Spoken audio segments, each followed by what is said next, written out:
Just recently, over the last 2 or 3 years, I've been working on the tradition of British moral philosophy from Thomas Hobbes, so that's around the middle of the 17th century, to Jeremy Bentham, that's kind of middle of the 19th century.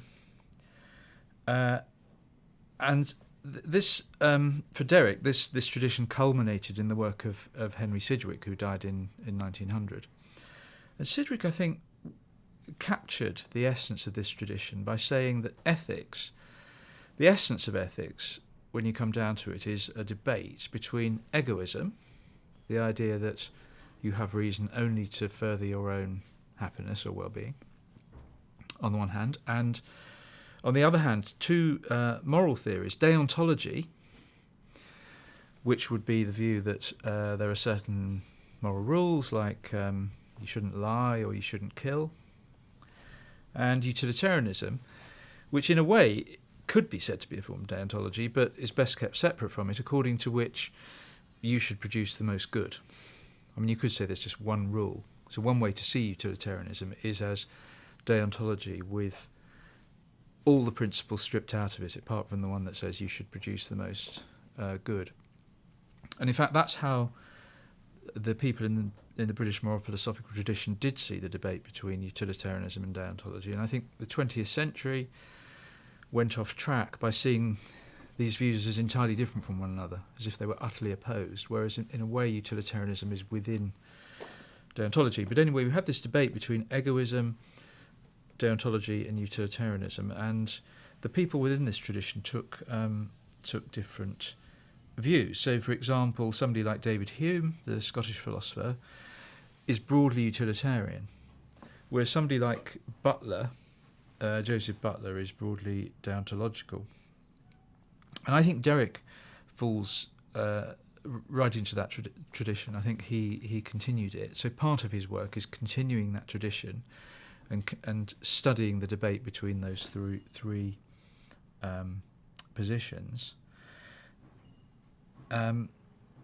He, in Reasons and Persons, the earlier book, he spends quite a lot of time criticising what he calls the self-interest theory, which is in effect egoism. And he believes he's undermined it in various ways. I'm not convinced that he did. I think at that time he was assuming that the self-interest theory or egoism has to be described in such a way that our reasons rest on our desires. And I think he later came to see that that isn't the case. So because I think he was right to think you can't coherently come up with an account of egoism that rests on the idea that desires give us reasons, he thought he'd undermined the self-interest theory in Reasons and Persons. But he I think, in effect, he changed his mind about self-interest between Reasons and Persons and On What Matters. So by the time we come to On What Matters, he's thinking egoism is the view that you have strongest reason to promote your own good, where that good is kind of objective in certain ways.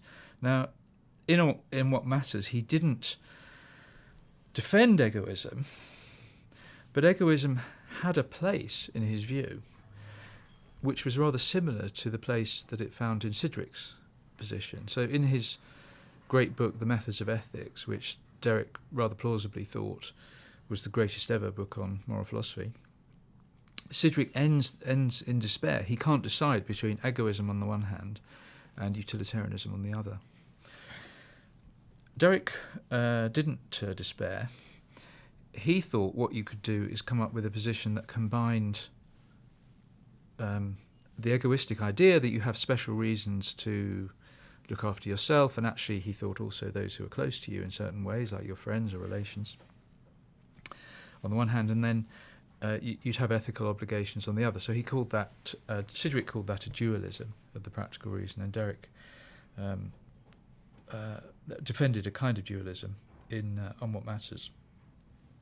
He also defended On What Matters a rather pluralistic view of ethics, which he called the triple view. So Derek was very worried, I think rightly, about ethical disagreement. he really couldn't understand why, once he'd presented his arguments, people didn't agree with him. People that he thought were really quite rational and good at philosophy.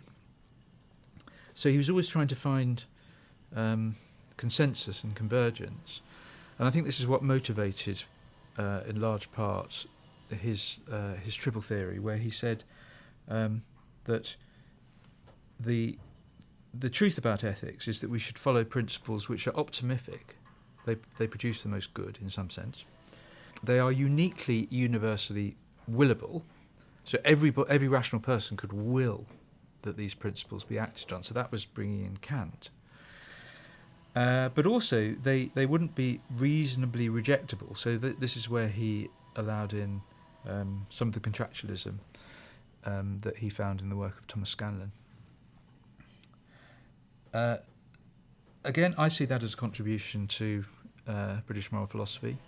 It's quite a complicated view, but it's certainly worth taking seriously, and it has all sorts of implications for practical ethics.